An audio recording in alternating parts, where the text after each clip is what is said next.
that ain't working. That's the way you do it. Kirblog's for nothing and the clicks for free. Hey everybody, we're wrapping up March. It's been a very, very good month. Super productive. Very proud of all the Kirblogs that I've done, and it's been a just solid all-around positive month. I'm very, very satisfied, and thank everybody for tuning in and hopefully enjoying and getting something out of all these particular, hopefully informative topics that I've been doing for quite a while now. 2016 has been off to a generally very good start. I do want to get into, because I'm planning on doing another themed month for April, which I'll be talking about very soon. Not right now, but I wanted to end before that with a relatively serious topic. I got this semi-recently over Tumblr from an anonymous questioner, which reads, "Hey, I have a Kirblog suggestion that I thought I could try to give, although if you were to do it, I'd really like to be mentioned as anonymous for safety reasons," which is totally fine, so no worries. "Over the past week and a half, I've been dealing with drama from someone who I blocked as they came off a bit rude or pushy at times and made me feel uncomfortable. They sent me some messages saying that they wanted to talk things out, but later sent lots of angry rants and lots of threats after that, which scared me a lot. They used their mental illness to manipulate and make people feel sorry, which I often would fall for and still do at times. I feel that I often think to one extreme or another, that they are to be pitied and I should feel guilty for standing up for myself, or that I let it make me angry and become bitter. Sorry if this is not something I should be sharing, but you've had Kirblogs mentioning past experiences that have helped me a lot, and I wanted to know if I could ask. Thank you." Well, thank you, anonymous contributor, for asking me to address this. I think I might have linked this to you in my private response to you, but I will put this out here as well for anybody listening that might be getting something out of this topic as well. Before continuing further, I often do link to other Kirblog topics as a suggestion, but this is one that I definitely recommend you listen to if you've not heard it before. I made a Kirblog 2 whole years ago, over 2 years ago now, called The Internet, Privacy and Freedom of Speech. This one was more about kind of the general harsh reality of how much actual privacy that we have and how we can choose to utilize our freedom of speech online. It's sort of about learning what the unspoken sort of rules of the internet works when it comes to this subject. It features a lot of important things that I learned over the last decade or so when it comes to the matter. Now, this particular subject I'm going to go over today is a lot more about the, I guess, the actual social side of things and, how we can utilize that and what we can learn, from the experiences that we have like that. So I'll start with addressing your actual question first. There's kind of 2 sides to this that I'm going to tackle for it. So first and foremost, it always comes down to your choice. You have a choice on exactly what you can do. It really can be as black and white, especially if this person is not necessarily like a friend or a close friend or somebody that you know super personally. They're just someone that you are talking to through whatever circumstance, etc.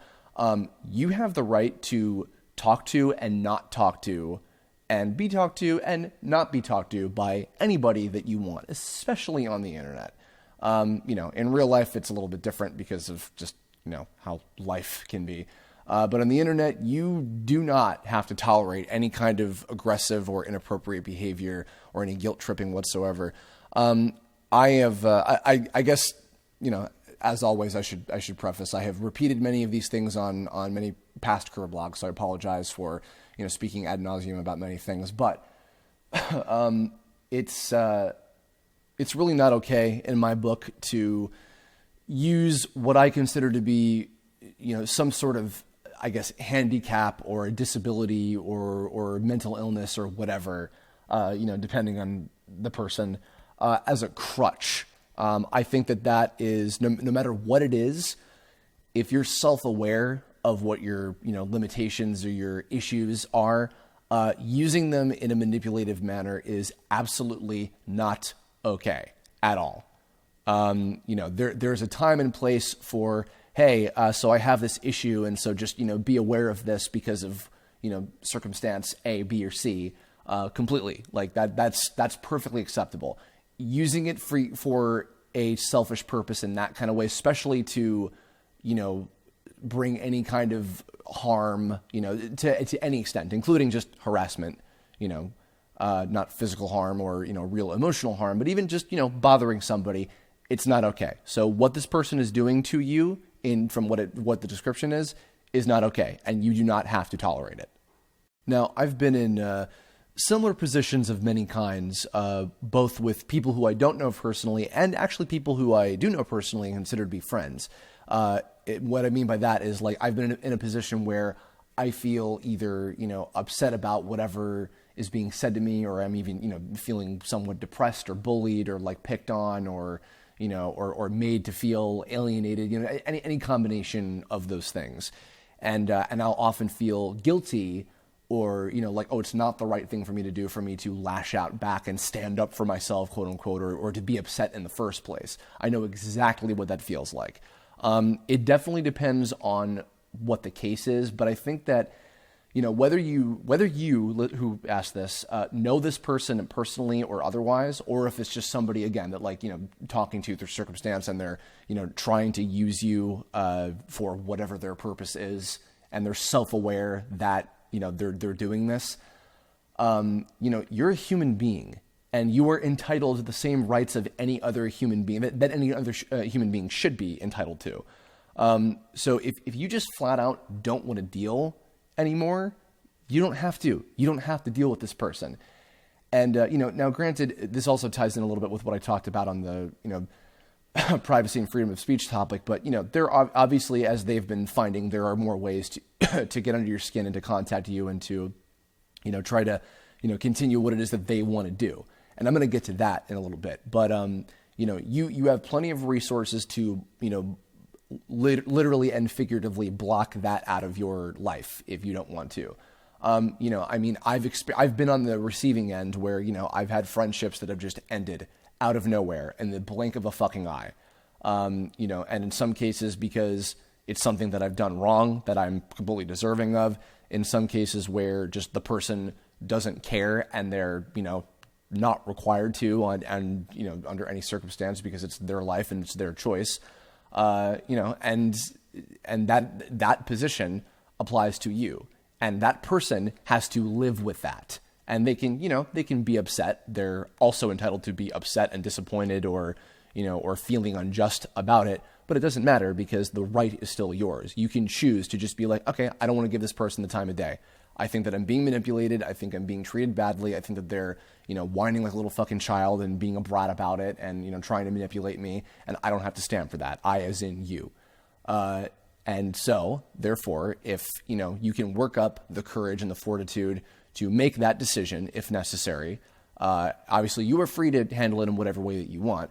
But if you're feeling, a little worried or afraid to handle it in that way, all I'll say is don't be.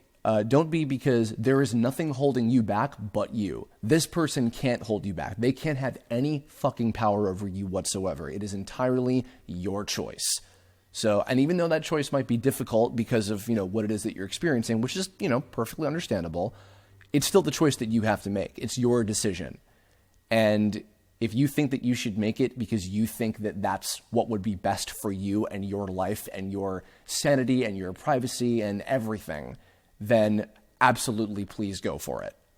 You shouldn't feel guilty or pressured for any of this. And also, you shouldn't feel bad for asking for help either. And I do hope that this part of the topic is able to help you. So I hope that, you make whatever decision you feel is best for you, given the circumstance and given the context and what this person is to you, if they mean anything to you and how much they might mean to you, depending. So that's what I have to say about that. Now, that said, I'm also going to use this particular topic as a platform to talk about the other side of things, the position that the person who is doing this is on. Now, it doesn't necessarily have to be as extreme of a case as, as the case that has been presented, I sound like I'm in a fucking courtroom already, of the person who asked about this.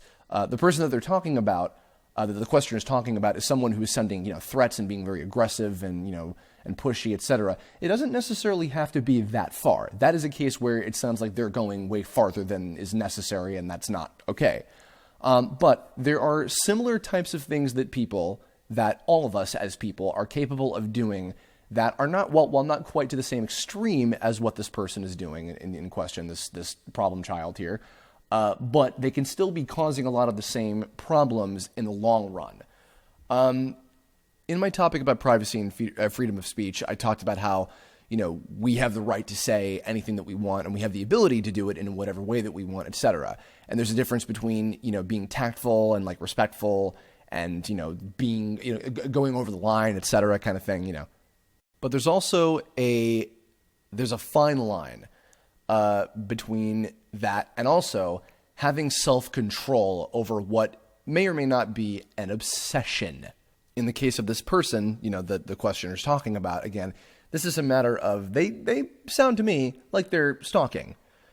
And, that is one of the most common cases I find, is that, when we're obsessed with a particular thing or a person or an ideal or, a place or an object or whatever it is, whatever the subject is, the subject of the obsession that is, then, by any means necessary, we go further. To a very extreme extent, I think I talked a little bit about this as well, where like, it just gives excuses for people to, hack into websites and find out things, and, people to make ad blockers because they're driven by their obsessions, which is to learn more about a thing that they want to know more about because that's what they're fixated on for whatever reason, right? That's the mostly harmless or, potentially harmless side of that, or, an extreme of that. The actual extreme is when it is at the invasion of people's privacy, or at the, the harassment of those people, or, just causing any kind of harm to them, typically emotional, because you can't physically hurt somebody over the internet, and that's what we're talking about here. And I'm not going to go into that part because that's a whole other animal that I'm not ready to be even tackling at any point in time. I'm zero authority on that. Not that I'm authority on this either, but I have a lot of experiences. Actually, I'll say flat out, on both sides of this question. I have been definitely not to the extreme. I would say not to the extreme as this person in question. But I've been in the position of, going too far with, the ability that you have on the internet. And again, that's what comes down to tact and, and the sense of privacy and how you can utilize the privacy that you have on the internet and the lack thereof in some cases. I described it earlier as self-control.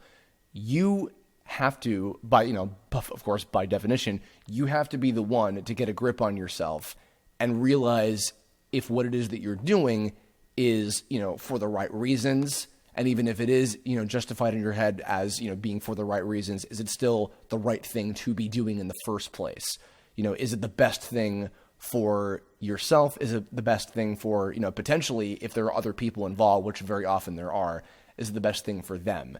Is it going to cause them any kind of distress or whatever? And if any harm could be brought to them in any way whatsoever as a result of that, as a direct result of what it is that you're doing, that you have the ability to be doing, then you need to stop and realize that it's not the right thing to do.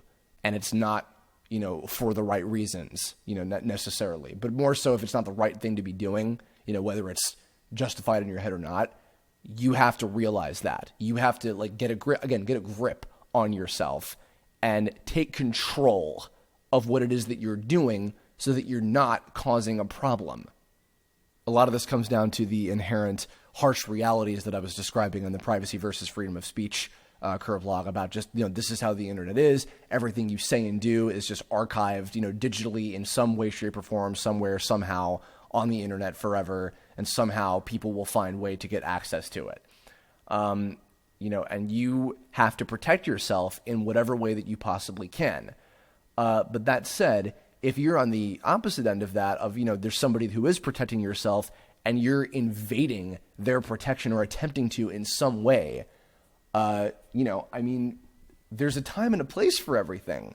It's like, and say your justification, just for example, is because you feel that you were wronged by that person who is now not giving you the time of day, right? And that is, protecting themselves or shielding themselves or just not even allowing you to speak your piece, right? Or to speak your mind on something that you feel you've been wronged for.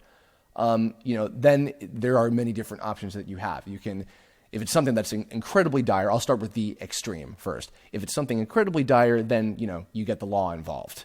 That's typically the most cerebral and intelligent, and I would say fairest way to go about things, like objectively. Now, that said, it's also a very complicated way to go about things, and that's, I think, why many people don't often resort to that, but it is an option. The kind of middle ground between that and the most extreme is, just attempting as civilly as possible, without going over the line, to be like, hey, this is a confrontation that I feel is justified for these reasons that I will state, and you go about that in the most appropriate way you possibly can, and in a way that you feel, if you need to confront somebody over something that you feel is justified, like truly justified as objectively as you possibly can, then you do also have the right to, try and confront them about them. But the ability to confront them is, that might be limited depending on, what it is that you have access to. So you utilize, whatever method of contact that you have, with the person in question, and go about it as professionally and as maturely as you possibly can, to address exactly what it is that the issue, can be. And the less you make it into a fight or a war or an argument or a screaming match or whatever, any negative connotation type of thing, then the better off you're going to be, and the better result that you might get. Even if it winds up being just, that's the end of it, it's still a better result than just like it turns into nothing. The last and most extreme option is simply just doing nothing and letting it go. Now, that is difficult because often if we feel, justified or, wronged or whatever, from our position, we want to do something about it. We want to fight our fight. We want to, change things in a way that we feel is going to benefit us for the better because we feel that we deserve it or whatever. But again, when it comes down to ability, if you just don't have anything that you can do about it necessarily, then, sometimes the best solution can be to just like, okay, you know what? Fuck it. Whatever. There's nothing I can do about it. They don't want to give me the time of day for, this and that reason, for their reasons that may or may not be justified. Then that's it. That's the end of it. That's the book closed. And that can be hard to deal with because sometimes that involves like you can hold on to grudges and bitterness and things like that related for a very long time. And it can be hard to contend with that, but that can also just be something that is part of life. That even in and of itself can be a learning experience. And that is, part of how life can go sometimes. And it's not always fair. It's not always justified, but all you can do is be as fair and adult about it as you possibly can. Both sides of this type of situation. Again, my explanation to that is not any kind of justification to what the person who was bothering the one who made this question at all. But I'm saying that, as someone who has been in something akin to that position before, and I've been also in the position of the person who asked the question before as well, I felt that it was important and worth talking about both sides. What you can do, what you can't do, what you should consider doing, and what you should consider maybe not doing. And as you get older, you're going to learn from your mistakes. You're going to learn what works best and what doesn't, and what, is a smart decision, what is tactful, what is respectful, and, when the call to, if you need to get more aggressive or justified or not, or justified, that is, and rather what isn't justified, and what you shouldn't be doing, etc. And you'll learn from both the good and bad decisions that you make. I certainly think I have. But yeah, there's a million other different, black, white, and gray levels of examples I could give on both sides of this type of situation. But those are a couple that I wanted to provide that I thought would make the most sense. Maybe I could even, do further examples of this in the future someday. But I hope that this covers the question as much as possible to anonymous contributor who asked it. Maybe even if the person who was bothering them was asking, happens to be listening to this, maybe that might even help them to figure things out and, readjust what it is that they're doing. But yeah, so that's going to wrap us up. Thanks very much for listening, and I hope you've all been enjoying. I'm going to be taking a little bit of a break from these more advice-oriented Kirblogs for a little while. Not that I haven't been enjoying them, but I'm going to be doing a themed month for the month of April, which I'll be announcing in just a couple days. But in the meantime, in the comments below, let me know your thoughts about this. Please share me your stories if you have any other examples like this that are worth talking about. I would love to hear your thoughts on that, and have some further information to help anybody else that might be in any kind of similar situations. Both positions to be. And if you have future Kirblog topic suggestions, leave a comment about that. I'll be taking some for what the themed month is very soon, so keep an eye out for an announcement video about that. And in the meantime, thank you all for listening. I really, really, truly appreciate it as always, and I'll see you all again very soon. Thanks a lot. Bye-bye.